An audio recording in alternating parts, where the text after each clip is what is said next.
வணக்கம் நண்பர்களே. கார்த்தி ரேவதி சீரியல் செம பரபரப்பா போயிட்டு இருக்குன்னே சொல்லலாங்க. பரபரப்பான கட்டத்தில் அதிரடி திருப்பங்கனங்க. நம்ம கார்த்தியை உள்ளுக தள்ளணும். அதுக்காக கள்ள நோட்டுகளை நம்ம பிரியா கிட்ட கொடுத்து ஆஃபீஸில் கபோர்டில் வைக்க சொல்கிறாங்க. இந்த சைடு ரேவதி பார்க்குறாங்க, ஏதோ தப்பாக இருக்குது சார், இவ்வளோ பணக்கட்டை கொண்டு கபோர்டில் வைக்கக்கூடிய ஆள் இல்லை, அப்போ ஏதோ தப்பாக இருக்குது அப்படின்னு நினைக்கவும் கொஞ்ச நேரத்தில் ஆஃபீஸில் கள்ள நோட்டு இருக்கதா தகவல் வந்திருக்கு அப்படின்னு அதிகாரிகள் நுழையிறாங்க. நம்ம ரேவதி பார்க்குறாங்க, நம்ம கார்த்தி சாரை இப்போ காப்பாற்றி ஆகணும் அப்படின்னு படக்குன்னு அந்த ரூபாய்களை எடுத்து மாற்றிறாங்க கள்ள நோட்டை. ஒரு கட்டத்தில் பார்த்தோன்னா நம்ம கார்த்தி கம்பெனியில் அப்படி ஒரு தவறான தகவல் தான் வந்துச்சு, இங்கே கள்ள நோட்டுகள் இல்லை அப்படின்னு அந்த இடத்துல சோதனை போட்டுட்டு திரும்பி போகிறாங்க. இல்லை சார், அவங்க வந்தது உண்மை தான், யாரோ கள்ள நோட்டுகளை கபோர்டில் தூக்கி வச்சுருந்து நான் தான் மாற்றினேன் அப்படின்னு அந்த கள்ள நோட்டுகளை காட்டி கொடுக்குறாங்க. அப்போ யார் இதை கொண்டு வச்சது அப்படின்னு சிசிடிவி ஃபுட்டேஜில் பார்த்து பிரியாவை அரெஸ்ட் பண்ண வைக்கிறாங்க கார்த்தி. அதை வச்சு தான் இந்த வீடியோக்குள்ளே பார்க்க போகிறோம். அதுக்கு முன்னாடி சேனலுக்கு லைக் அண்ட் சப்ஸ்கிரைப் பண்ணுங்கள் ஃப்ரெண்ட்ஸ். பக்கத்தில் இருக்க பெல் ஐக்கானையும் கிளிக் பண்ணுங்கள். அப்போ தான் நான் போட்டுற ஒவ்வொரு வீடியோவும் நோட்டிஃபிகேஷனாக உங்களுக்கு கிடைக்கும். வாங்க ஃப்ரெண்ட்ஸ், வீடியோக்குள்ளே போகலாம்.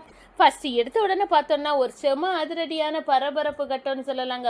பரபரப்பான கட்டத்தில் தான் இந்த பிரியா கிட்ட ஆசை காட்டுறா சூரியகலா, எப்படியாவது நீ இந்த கபோர்டில் கொண்டு கள்ள நோட்டுகளை நீ பதுக்கி வைக்கணும், அப்படின்னா இந்த ரேவதியை கல்யாணம் பண்ண மாட்டான் இந்த கார்த்தி, அவனுக்கு இன்னைக்கு கல்யாணம் நடக்குது, ரேவதிக்கு மருது கூட கல்யாணம் நடக்குது, அப்படின்னா எம்டி உனக்கு தான் இந்த வேலையை செய்தால் மட்டும் போதும், அவர் அரெஸ்ட் பண்ணி உள்ளுக்க போனால் ஒரு கட்டத்தில் நீ கல்யாணம் பண்ண வேண்டியது வரும் அப்படின்னு ஆசை காட்ட நேரம் பிரியாவும் மயங்குறாங்க. எம்டி எனக்கு தான் அப்படின்னு அதனால சூரியகலா செய்யக்கூடிய திட்டத்தை செய்துக்கிட்டு சாமுண்டேஸ்வரிக்கு நீங்கள் சொன்ன மாதிரி கபோர்டில் பணத்தை எல்லாம் கட்டி வச்சுக்கிட்டேன், என்னை கொஞ்ச நேரத்தில் அதிகாரியை வந்தால் மடக்கி பிடிச்சிடலாம் எம்டியா அப்படின்னு சொல்லி நேரம் சபாஸ், இனிதான் எங்கள் ஆட்டம் ஆரம்பம் அப்படின்னு நம்ம சந்திரகலாவும் சாமுண்டேஸ்வரியை செய்த அதிகாரிகளுக்கு சொல்கிறாங்க. சந்திரகலா, இந்த பாருங்கள், எஸ்எஸ் கன்ஸ்ட்ரக்ஷனில் நிறைய பணம் கள்ளத்தனமாக இருக்குது அப்படின்னு சொன்னாங்க. யார் மேடம் நீங்கள், அதெல்லாம் இல்லை, உங்களுக்கு தேவை தகவல், அதனால் அதை எடுத்துக்கிட்டு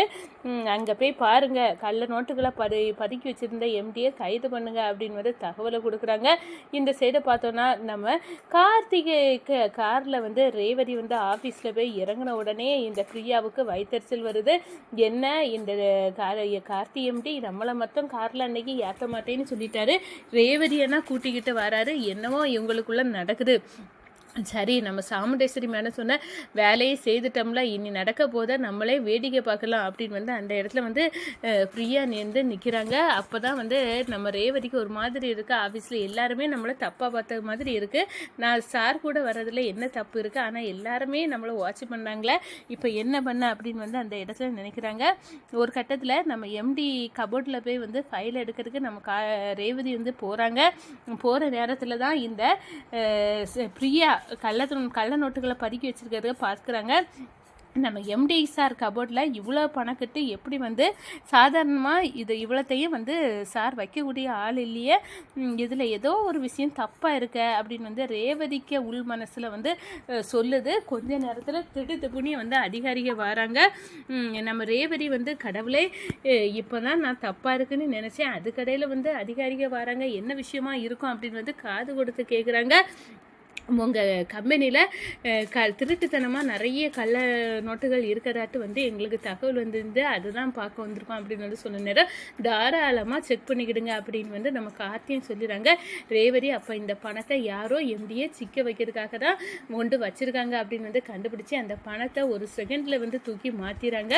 ஒரு கட்டத்தில் எல்லா இடமும் அலசி ஆராய்கிறாங்க. நம்ம பிரியா இங்கே தானே வச்சோம் அந்த பணக்கட்டு, எங்கே போச்சு, சாரை பிடிக்க மாட்டேங்காங்களே, இப்போ பிடிச்சிட்டு போயிட்டாங்கன்னா சாருக்கும் எனக்கும் கல்யாணம் நடக்குது உறுதி அப்படின்னு அந்த இடத்துல பிரியா நினைக்கிறாங்க.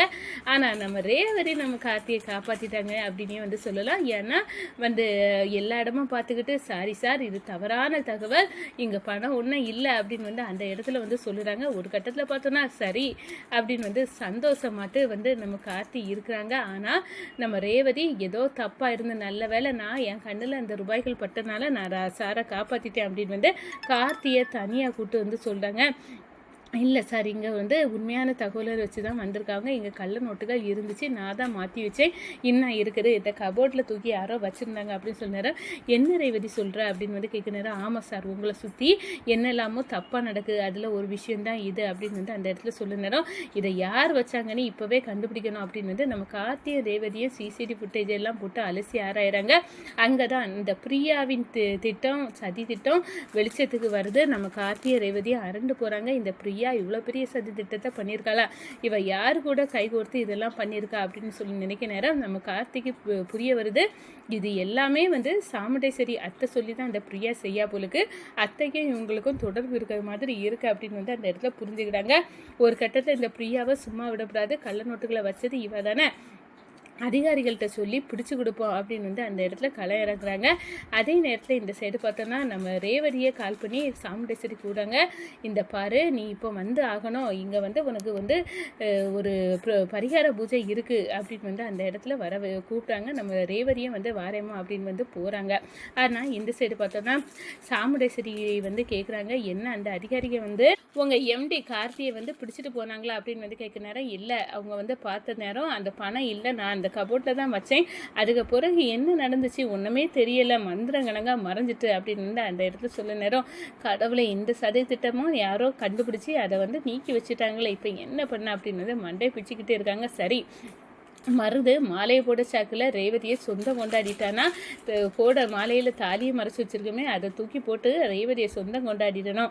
இந்த கார்த்தி பையன் அப்படியே உரண்டு போனோம், அவனுக்கு இதுதான் நம்ம கொடுக்க பதிலடி. இப்போ இந்த ஒரு திட்டம் தான் கையில் இருக்குது, அதையும் கூறு எடுத்துடக்கூடாது, அதையும் கரெக்டாக செய்து முடிக்கணும் அப்படின்னு வந்து சாமுண்டேஸ்வரி வந்து நிற்கிறாங்க. இந்த சைடு பார்த்தோன்னா மாலையில் தோஷம் இருக்கு, நீ மாப்பிள்ளை ரேவதியை கூட்டு ஏதோ சதி திட்டம் அத்தகாரி பண்ண மாதிரி இருக்குது, நீங்கள் வாங்க மாப்பிள்ளை அப்படின்னு வந்து அந்த இடத்துல சொல்ல நேரம் வாரே மாமா அப்படின்னு வந்து ஒரு கட்டத்தில் நம்ம கார்த்தியை வந்து அந்த இடத்துக்கு போகிறாங்க. அந்த கோயிலில் பரிகார பூஜை நடக்கக்கூடிய கோயிலில் அப்போ தான் வந்து ரேவதிக்கு கையில் மாலையை வந்து கொடுக்குறாங்க. நம்ம அதே நேரம் மருது கையிலையும் ஒரு மாலையை கொடுத்து, இந்த மாலையை போடுங்க எம்மா, இப்போ தானே என்கேஜி முடிஞ்சு அதுக்கு பிறகு நான் இதுக்காக இவருக்கு மாலையில் போடணும் அப்படின்னு சொல்லுறது. சரி, அப்போ பரிகார பூஜைக்கு மாலை உனக்கு கழுத்தில் மருதுவே போடட்டும், அதுதான் ரத்த பந்தம் இல்லாத ஆள் தான், உனக்கு மாலையில் தோசை இருக்கிறதுனால இந்த மாலையை போடணுமா அப்படின்னா, இந்த மருது போடண்டா எங்கள் எம்டி சார் வந்திருக்காங்கல்ல இந்த கார்த்தி சார், அவங்க போடட்டும் அப்படின்னு வந்து நம்ம ரேவதி சொல்ல நேரம் சாமுண்டேஸ்வரிக்கு அப்படியே வயிறு பத்தி எரியுது. நம்ம போட்ட திட்டத்தை இவன் நடக்க விடாமல் ஆக்கிறதுக்கு பார்க்க, என்ன ரேவதி சொல்லுற, புரியாமல் பேசுறியா, உன் கணவராக வரப்போகிறவர் தானே உன் கழுத்தில் மாலையை போடணும், அதெல்லாம் கல்யாணத்துக்கு பிறகு கல்யாணத்தோட பார்க்கலாம், இப்போ கல்யாணம் இல்லைல்ல, இது பரிகார பூஜை தானே, இருக்கட்டும் இவர் போடட்டும் அப்படின்னு வந்து நம்ம ரேவதி அடம் பிடிக்க, நம்ம கார்த்தி ரேவதி கழுத்தில் மாலையை போடாங்க. மறைஞ்சிருந்த தாலி ரேவதி கழுத்தில் விடுது. ஒரு கட்டத்தில் பார்த்தோன்னா அப்படியே சந்தோஷப்படுறாங்க நம்ம ரேவதியும் கார்த்தியும். இந்த சைடு சாமுண்டேஸ்வரியும் சந்திராவா அப்படியே வந்து நடுங்கி போகிறாங்க, வயிற்றுச்சல் அடைகிறாங்க. அதே நேரத்தில் ராஜராஜா, என்ன மாலையை தானே மாப்பிள்ளை போட்டார், தாலி எப்படி வந்து இதோ சாமுண்டேஸ்வரியை சதி திட்டமா எப்படி முறியடிச்சாரு என் மாப்பிள்ளை அப்படின்னு வந்து சந்தோஷப்படுறாங்க ராஜராஜா.